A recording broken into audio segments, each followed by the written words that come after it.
Always a pleasure, but I think what that reflects is that the world is always changing, and we have to keep up with it. And I think Holland Knight is very good to put together, along with Machado Meyer, a very interesting presentation. Following all of the back and forth on email to people, etc. They put in a lot of work, a lot of experts, and I think we're all very fortunate to have them. Again, it does what the Chamber does best, which is bring together interested people in topics that are useful to know and for us all to grow and learn professionally. So with that, we'll get started, and then at the end of this, we also have a reception. So if there are any other questions and events that people want to get to know each other, we have time for that. And I'm going to turn it over now to Mr. Furey from Holland Knight. Hello, everyone, and welcome. My name is Rich Furey. I'm a partner here in my own office of Holland Knight. It's my pleasure to be the moderator of today's panel discussing the state of aviation finance in Brazil. Let me first, I'll say thank you also to the Brazilian Chamber of Commerce for sponsoring the event. This is my first year moderating the panel, and it's been a pleasure to work with the team. We have a very distinguished panel of aviation finance experts today to discuss current trends and developments in the industry. So let me introduce the panelists. First to my left is Priscilla Branco, Head of Aircraft Programs at Azul. I'm going to go very quickly. We're a little bit tight on time. I have a few lines to say about each of my distinguished panelists, but their biographies are all in the written materials that you Priscilla unfortunately has to leave at 3:30, so we're going to try to front-load a lot of questions to Priscilla. To Priscilla's left is Vimal, who is Director of the Natixis New York branch. To Benoist's left is Marcio. Marcio is the Head of Department of Aviation Financing at Export Credit Division at BNDES. Marcio's left is Doug Walker, who is Managing Director at Skyworks Capital. And Doug's left is Fabio Falkenburger, who's a partner at Machado. So, as you can see, this is a very distinguished panel, and I would like, first of all, I'd like to thank each of you for being here today. And finally, I would like to encourage everyone to ask questions during the panel discussion. So, with that said, I'd like to kick it off. I'd like to start with a question for the entire panel, but perhaps so I would ask Priscilla to kick off the discussion. So the first question I have is, how is the current political environment in Brazil affecting the aviation sector? And are there any government policies that could be adopted to foster the market and which are on hold or delayed due to the current environment? Good afternoon, everybody. At first, of course, whenever you have economic and political meltdown, as we faced in Brazil in the past couple of years, it affects every industry sector, not only aviation but others. In terms of what it affects, especially in aircraft financing, since this is the major topic of this panel, is the uncertainty and the lack of stability, the volatility of the currency, of Brazil being downgraded by credit agencies. It definitely affects how banks and the market perceives risk to the country and to the companies, Brazilian companies in general. Having that said, it seems that Brazil is slowly recovering right now. There is still instability in the political scene, elections coming in the nearest time, and unemployment is still quite high, but internal interest rates are coming down, inflation. So there is a mix of good things, but also still some question marks. I think for our industry sector now specifically, one thing that it was kind of promised, quote unquote promised or expected, it was related to supports for regional aviation. So there was going to be a stimulus package for industry for regional aviation in Brazil.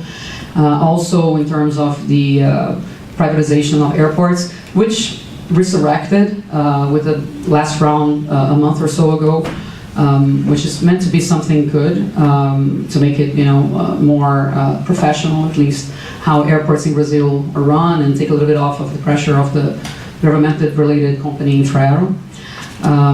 But I think the best thing that the political scene, if it would think of any industry, was trying to bring some of the turmoil down and just let the market regulate itself, which having those unknowns and instability doesn't help any company or any industry for that matter. But in spite of that, I think at least the State for Azul, I think we managed to become public. We IPO'd in April this year. I think we're very good. Timing is everything. We've prepared so long, so many times, and we got a very tight window, and we overcame it, and it's been successful thus far. Very proud. But yeah, it's one try to do what it can do the best way possible. But yeah, these unknowns don't help anyone for sure.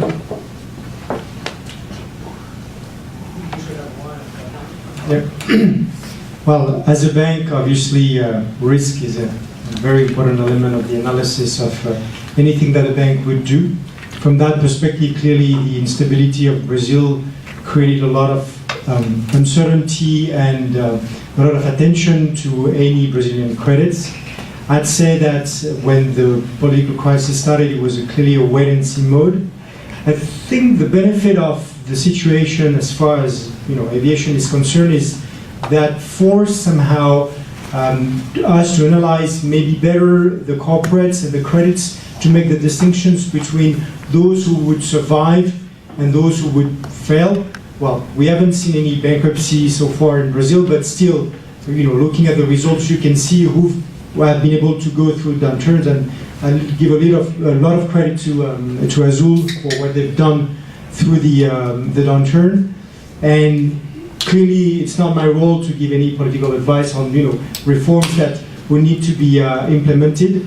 But the one thing that I can tell is the view of the bank on the country is clearly somehow reinforced, because you need to remember what Brazil is as well. This is the biggest Latin American market, and I think, if I remember correctly, this is the third biggest domestic market in the world. So clearly, you saw an impact over the last couple of years, but the growth perspectives are huge. And so this is always what I remember to people when they look at things. There is the short-term view, but I think as an aviation banker, you need to take a long-term view on things.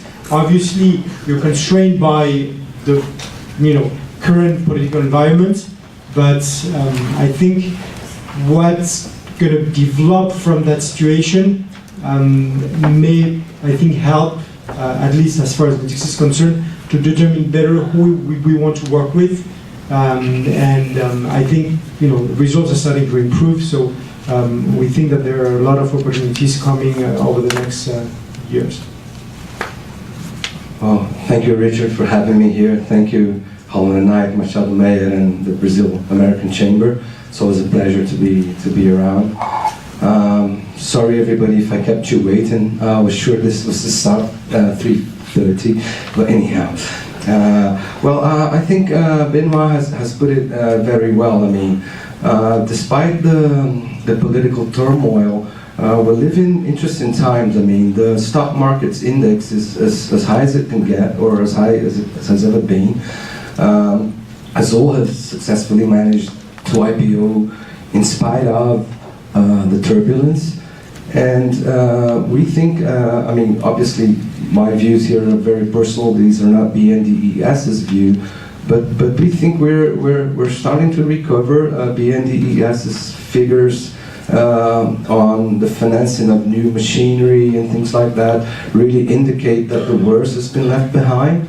As Benoist mentioned, we're really a huge market with huge potentials. We have the commodities, we have some sectors of the industry that are very distinguished.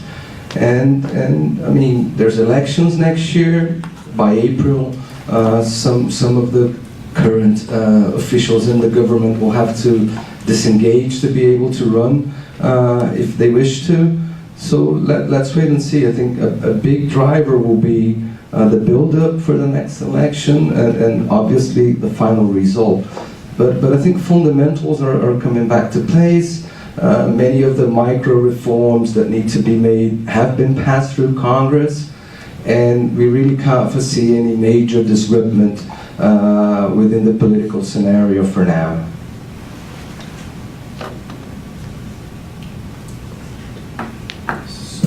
from my perspective, I would agree with all of that. I think I guess there are two factors as we look at it. There's the reality in Brazil, the extent of the recovery and the quality of the recovery and so forth, and then there's the investor or market sentiment.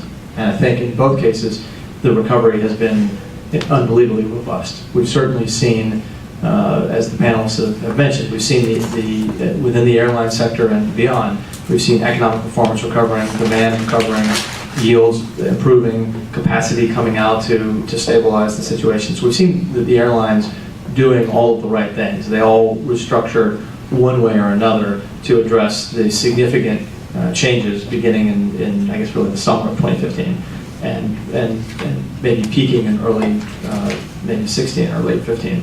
And as Priscilla said, on the equity side, you've seen substantially improved investor sentiment. They were able to go public. We're seeing that on the financing side, on the credit side, and also the equity or investment side in the assets. We've seen a recovery. So I would say that both in appearance and in reality, Brazil has turned a corner. And I would say now, notwithstanding the fact that there is still a little bit of a political overhang, right? It's still a little bit messy by global standards, but I think investors seem willing to look past that, and that's in part because of the robust fundamentals at the industry level and the fact that the airlines, 3 of the airlines, I would say there, have done a remarkably good job of addressing these challenges. A 4th maybe is a little bit of a wild card, but is also the smallest player there and therefore not quite as impactful. And also potentially becoming part of increasingly more connected to a global player that has a disciplined and sophisticated management team. So for all those reasons, I would say that the recovery is well underway, and the market is I would say fully aware of that and supportive of that fact. My perspective is similar to what's been discussed here. The airline business and market is a good driver to see how the economy is doing. It is clearly affected by economic crisis, and when you see that the companies are doing well, for me it's a sign that the economy in general is recovering. I wouldn't say it's doing well, but it's recovering slowly. But I think that the political instability, one of the main problems that it has caused is that Congress cannot focus on some very relevant matters that needed to be voted specifically on this area, as Priscilla mentioned, in order to foster the regional flights, which was a project that's been discussed for years now and never was actually implemented, and which I think would really foster the airlines. And by ending the instability, I think that the Congress will now maybe look at those matters and start focusing a little bit on the industry needs. Another aspect, for example, is the discussion that's been going on for years on the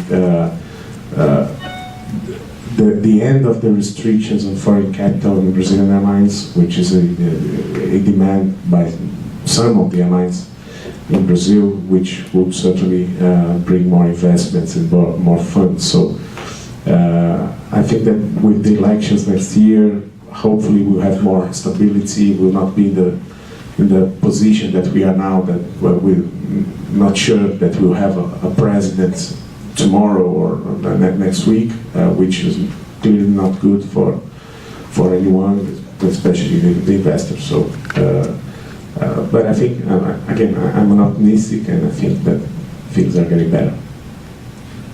I want to come back to the question about foreign capital restrictions on Brazilian airlines, but do we have time for one more question? Yeah. Okay. So let me go on. It's okay. It's a half block. So let me come back to you, Priscilla. I mean, from what I've heard optimistic. I've heard take the long run. I've heard it sounds like we're turning the corner. Are the traffic flows, from the airline's perspective, are the traffic flows and levels of travel of passengers to Brazil, has that reached pre-crisis levels? And if not, do you have a view on when that will be? So interesting enough, I think as soon as the currency stabilized, because I think one of the hardest time for airlines, especially where most of the operational costs of our industry is denominated in US dollar, like fuel, ownership, maintenance. So whenever the dollar was fluctuating, intraday, almost like 10%, in 2014, 2015, it went up to like 420 FX. Today is like 315, between 315 and 320, roughly. So as soon as it stabilized, the passengers, like the middle class average, consumer, felt comfortable enough to start flying internationally. So that was a quite interesting behavior because, it was not necessarily the fact, of course, the economy downturn and unemployment and all these kind of things. Definitely people they refrain from spending on things that are not relevant or essential, right? And then our industry, aviation, gets affected like in a snap. But as soon as the currency stabilized, you saw, people starting to feel comfortable to fly internationally. So it came to a point, and still is roughly right now, that yields are better on international routes than in domestic routes. And I think that there's lots to do with, everybody cutting capacity. Everybody cut capacity in the domestic market as well, like us alone send more than 40 aircraft out in roughly 1 year's time. The other guys as well. If you look back to the past 2 years and a half, you had more than 100 aircraft coming out of the Brazilian network, which is the equivalent of a big airline. So you did not have consolidation, but you had consolidation enough that there wasn't a big adjustment in supply and demand. Having that said, the domestic market is still baby stepping, recovering. So I think it's I use the ing in the end, like recovering. It hasn't recovered, but international is better. And if you look to, especially people that fly to Brazil a lot will know what I'm saying, or like American Airlines had like double flights, double dailies from, New York, from Miami, from other places, United had like 777s, downgraded to 76s, American did the same in some routes, Delta the same. So everybody, you had much less seats being offered, and then I think yields recovered in that sense, and of course, demand doesn't recover as fast, as, the downturn comes along. So it is, a process in the making, yet, it is better now, but remember, I said, more than 100 aircraft came out of the market in, less than 2 years. It's a lot. So when you look, flights full right now, our load factors for one are, more than 80% average. But we cut in our own flesh, like the other two did, as Doug mentioned. So everybody was very disciplined, and discipline is what made everybody survive. Now going forward, we feel like we're very optimistic, but we are very disciplined still. So we're still not looking into increasing capacity that dramatically. On the contrary, if you look at the other, everybody's the three major airlines in Brazil, Gol, Latam, and Azul. If you could call Latam Brazilian, but we unfortunately for Latam, but in my personal opinion, by the way. So having that said, everybody's publicly traded, so you see our numbers, you see our forecasts, nobody's growing, and there's some people even still cutting capacity in the year. So you have to be very disciplined, very conservative.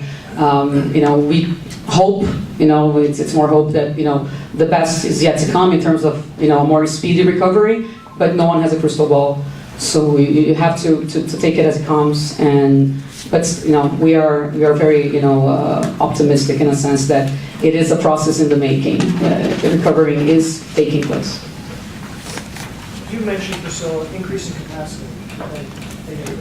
No, sure. No, last one. I really would love to hear the banks. And I'm sorry I have to leave, guys. It's just that I'm speaking in the other conference in like 30 minutes, so I'm sorry for that.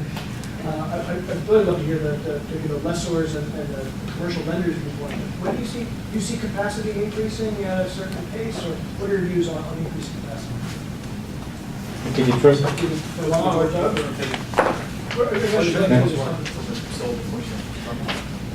So I'm clear.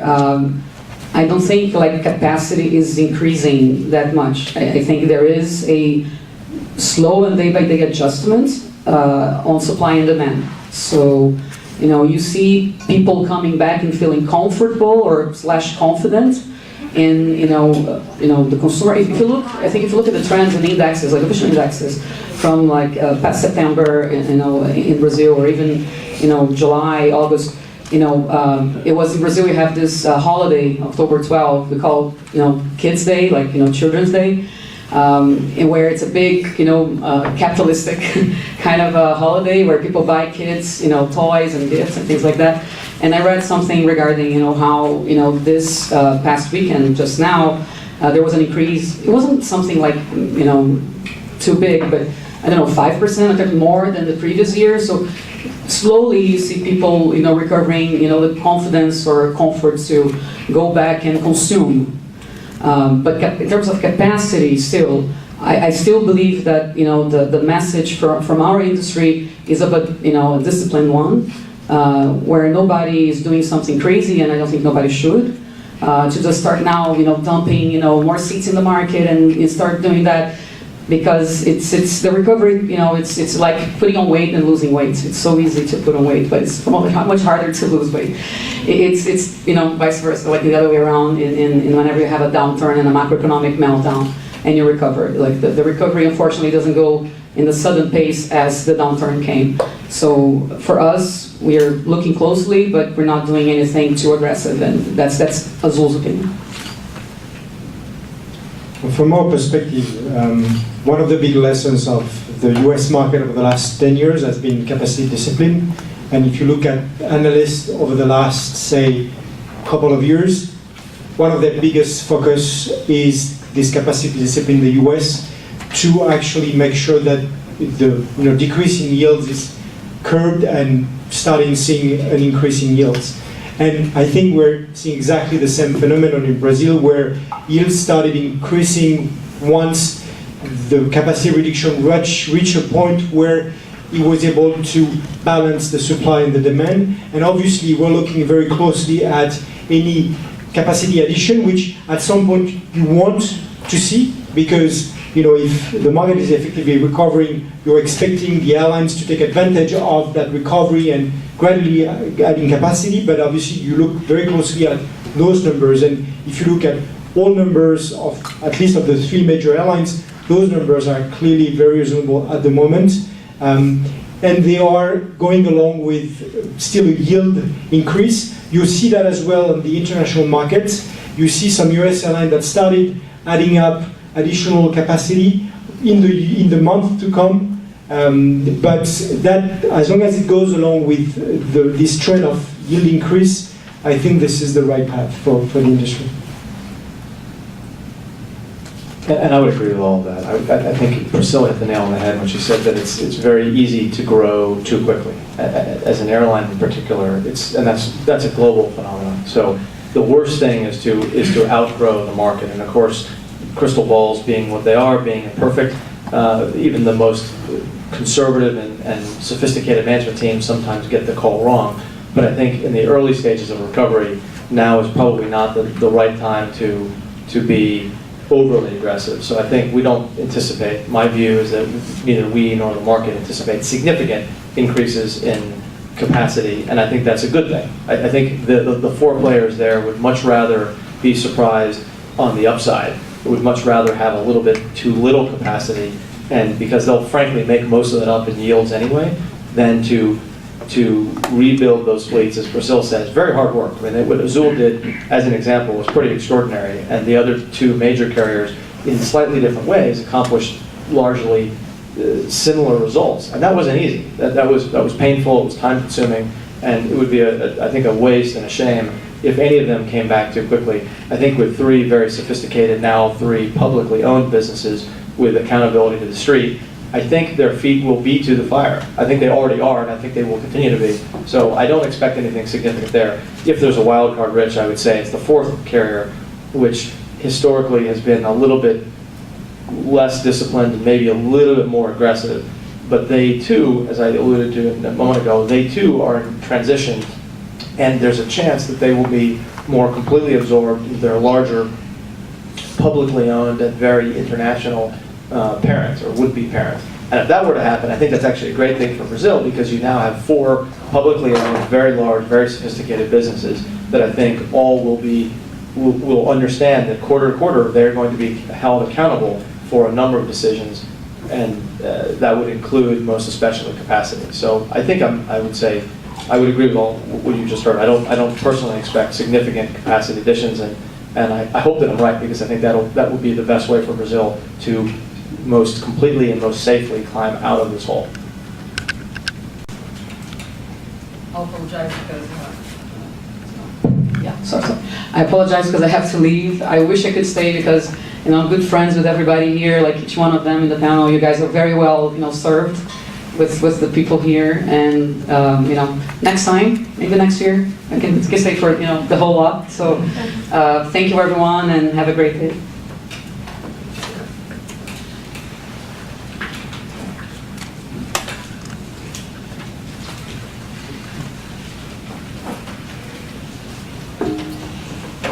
There goes all the wisdom. Marcio, do you have anything to add on that topic?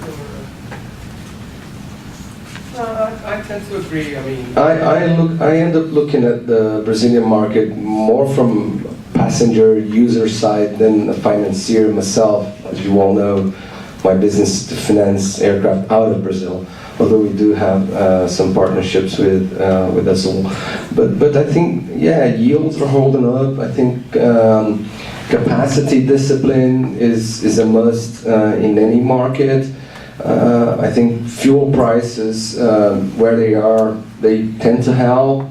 And I mean, added to the capacity discipline, I think companies and airlines will have the ability to pass on extra fuel costs if and when a hike comes about. So agree with Doug. We're in a healthy environment, and we're looking forward to disciplined growth and to, increasingly professional and sophisticated managements to lead the way. And from my perspective as representing lessors and banks, the last couple of years was basically restructurings, and which is okay, but we like to see new businesses, new deals. And the last couple of months I've seen new deals or new deliveries and new aircraft being purchased or financed by the Brazilian airlines. So they are being correctly conservative, but I think that the trend is to have new deliveries and keep renewing the fleet, which can only happen when you have a healthy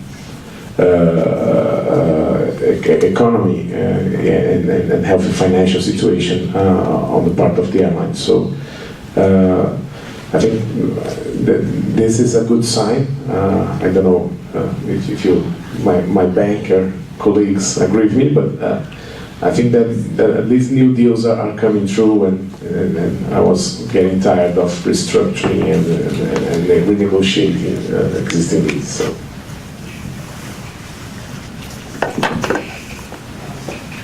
What do you see? Do you see a potential for increasing the regional market? You're talking a little bit about international markets. What do you think the potential for increasing the regional market is, and what needs to happen for that scenario to develop? You mean the regional aviation, right? Regional aviation. I think that there's some measures that could be adopted, and that in terms of policies by the government. One is somehow providing subsidies to the airlines that will do those regional flights that are not necessarily very profitable. But Brazil is a huge country, and we have some regions that you really need the regional aviation, because there are no toll roads, so you can either use a boat or an aircraft to go from one city to the other.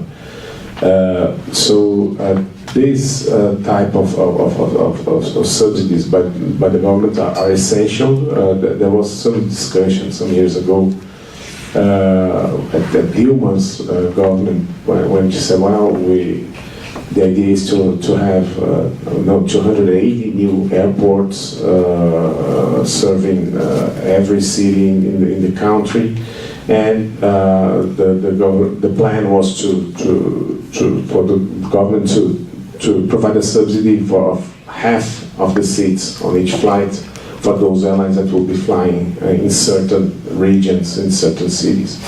But that has not been implemented. But I think something similar to that would be essential for the regional airline business. Maybe also if there's the end of the restriction on foreign capital, we could see foreign airlines that are very used to that specific type of business being interested in trying to develop and explore that market, which I think it's a huge market to be explored, my personal view. And also having the concessions of those airports or privatization of those airports, and some of them are, again, not profitable or not viable for a private party to operate, so that will demand some sort of PPPs and the participation of the government also on the refurbishment or even construction of those new airports. So I think if we could have those measures implemented along those lines, I could see a regional aviation market being viable and implemented in Brazil. Yeah, I agree with Fabio, although I wouldn't bet too much on the former.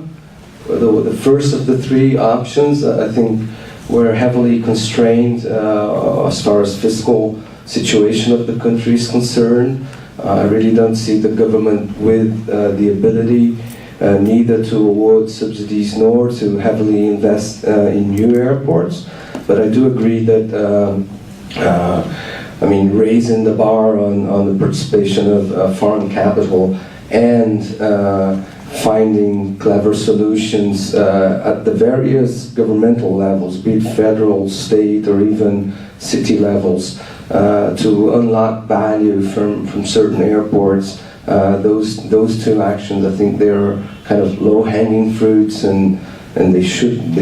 I mean, I agree when Fabio says that with Congress being able to, get out of their way the political ordeal and concentrate more on the matters that really make a difference for the economy.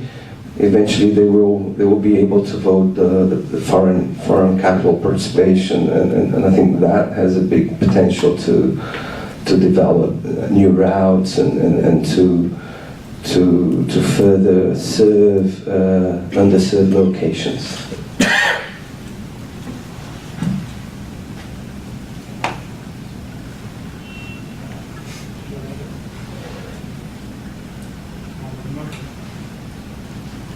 Not much, no. If you just look at all four airlines, there's basically only Azul having a fleet that can serve regional markets, and they've done a great job at doing so.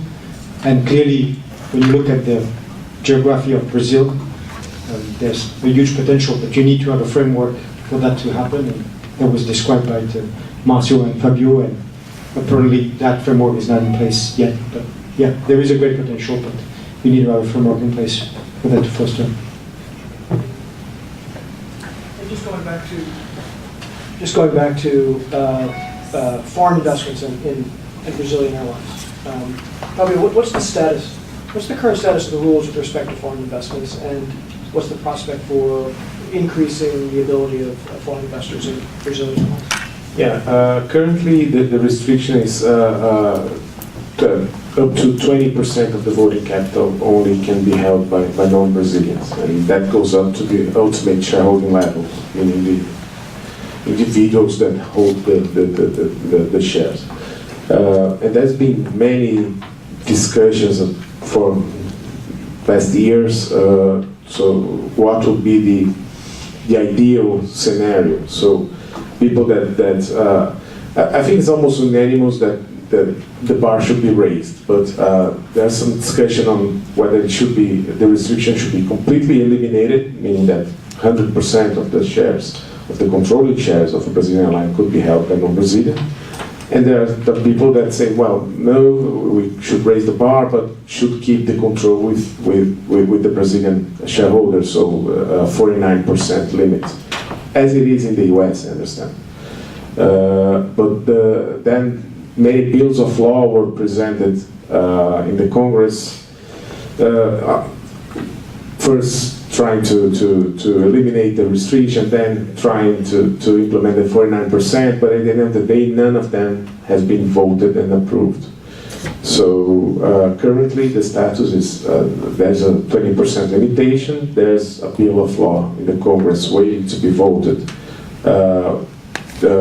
aiming at eliminating the restriction. There were two attempts to have it then that voted last year, but at the very last minute it was removed from the voting because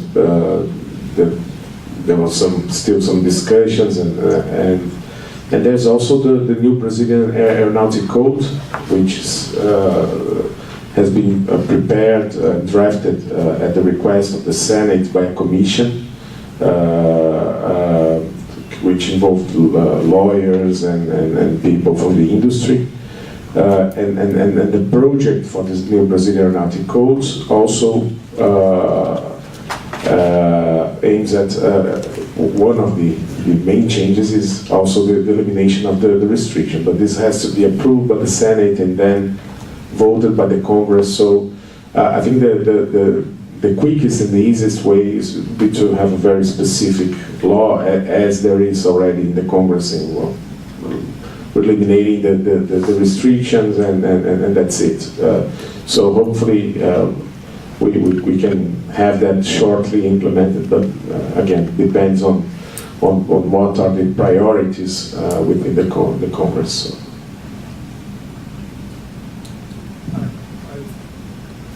We could probably go on for another hour, but I know we have a maritime panel behind us, so I'd like to ask one more question of all the panelists and get each of your views this question. Maybe Doug, I'll ask you to take the first bite. What is your view on the financing opportunities for the coming years? Airlines going to be relying on lessors, ECAs, capital markets, commercial loans. Where do you see things? Doug? Well, I think within Brazil specifically, you now have, through consolidation and growth, 3/4, and let's assume for the moment that Avianca Brazil effectively becomes folded into Avianca. You have 4 large, well-established carriers. We talked in a different context about what that means for capacity discipline and consolidation in terms of market share and all that. But it also has implications for financing. And I would say as a result, I think you will see, as these businesses have matured and grown, that they will tend to continue the trend away from a heavier reliance on operating leasing.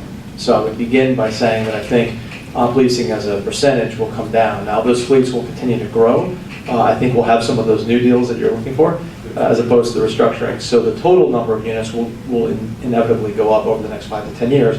And so total volume of leasing may remain more or less where it is today.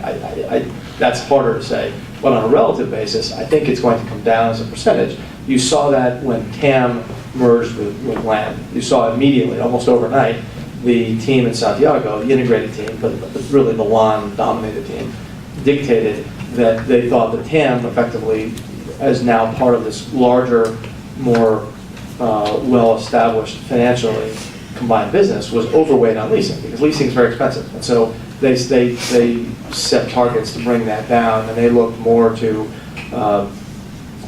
various forms of debt financing. So you have obviously WTCs increasingly playing a role outside of the US. You have JOLCOs at the moment, which are white hot, and that's debt financing, but it's essentially 100% financing. So for some of the folks who are transitioning from leasing, it brings many of the very same, very highly desired attributes, but at a lower all-in cost of capital. I think you're eventually going to see more plain vanilla debt financing, and Benoist can speak to that, I'm sure, in a moment. It's not as, you don't have as much of that in Latin America right now as you do in other parts of the world, and so it's probably not there yet, in the sense that those carriers tend not to have as many opportunities, but I think they will in time. And you may start seeing eventually more unsecured financing as well, and actually cash purchases, as you would expect among larger businesses that have healthier balance sheets and more pricing power within their markets. Now, all that assumes that we have still a benign environment in Brazil, and that the recovery continues and the businesses grow and so forth. But if all of those things happen, and I think I'm certainly pretty bullish, and I suspect probably all of us here are, if all of those things over the next 3 to 5 to 7 years continue, I do think you'll see more diversification of funding source and of funding type and structure. And I think as a result, that will actually bring down the overall cost of capital to the carriers there. So I think that would all be a very positive development for Brazil. Can just add to that a couple of comments. First of all, if you're talking about financing, you need aircraft to be financed, and clearly the last couple of years, as Priscilla alluded to it, you've seen the fleets being shrunk, so no really new deliveries. Things are going to start picking up second half of next year, so that's obviously the first element. You need the aircraft to be financed, and they're going to be coming from the second half of next year. I think the second element goes back to the investor sentiment. To be able to finance your aircraft, you need the investors to be comfortable with the legal environment and the economical environment, and I include the political environment in the economical environment. To add to Doug's point, Azul issued unsecured today, so clearly the management teams of all big 3 airlines /4 with Avianca are getting more and more sophisticated, so you're going to see more capital market transactions, more sophisticated transactions. For the very beginning, and that's interesting, if you look at gold, at the moment they're going to rely mainly on sale and leaseback. I think one of the main reasons is, as a bank, we were alluding to the risk. I think you look at both the credit and the asset, but I think the focus ultimately will be somehow, sometimes unfortunately, be more on the credit than the asset. Lessors, their job is to invest into aircraft, place aircraft, repossess aircraft. So I think that's one of the reasons why they're probably more comfortable in going back to Brazil, maybe before the banks are. You may see banks behind lessors, but in the first place, you're going to see lessor at the very beginning, but going forward, you're going to see more transactions. And the LATAM WTC that took place in 2015 is an example, because you have the dual jurisdiction. You have Chile, but Brazil too. Brazil is Cape Town, and that's a big plus for any capital market asset-based transaction.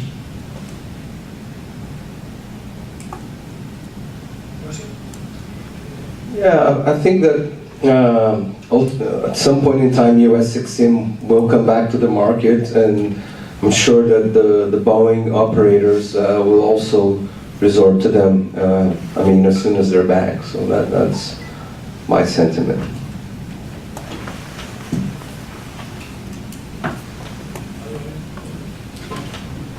Yeah, on that Marcio just mentioned, Brazil very recently was qualified to the OECD discount because it's a Cape Town convention. Just summarize the Cape Town Convention is a treaty to which Brazil is a party, which creates an environment for protection of lessors and financing entities, and those countries that adopted the Cape Town Convention with the correct declarations, they can benefit from a OECD discount, which at the end of the day can lower the cost of financing before the export credit agencies. So this is a plus, and which will maybe foster the financing through US Exim. I think I'd like to turn it over to anyone who might have a question to ask for our panel. I'll start. I can speak loudly.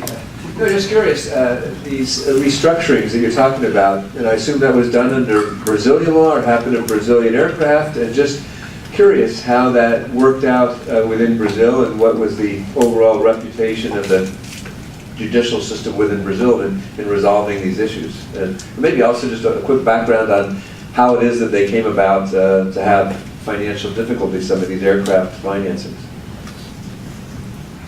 Well, luckily, none of those restructurings were judicial. We're not talking about any insolvency procedures or Chapter 11 procedures. But due to the economic crisis that Brazil's been through for the last years and the necessity to reduce fleet and to have deferral rentals, I think all the airlines ended up going to the lessors and to the banks and say, look, what can we do to allow the stability of our financial condition, which entailed, in many cases, early return of aircraft that were leased, or deferral on lease payments, reduction on lease payments. So I think that most of the banks and the source could understand that was something that was really necessary to allow the survival of those companies. And what I saw is, in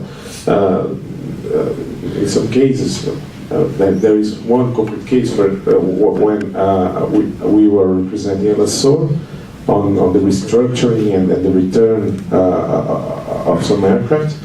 And now the same lessor is now financing new aircraft to that same airline. So I think it's a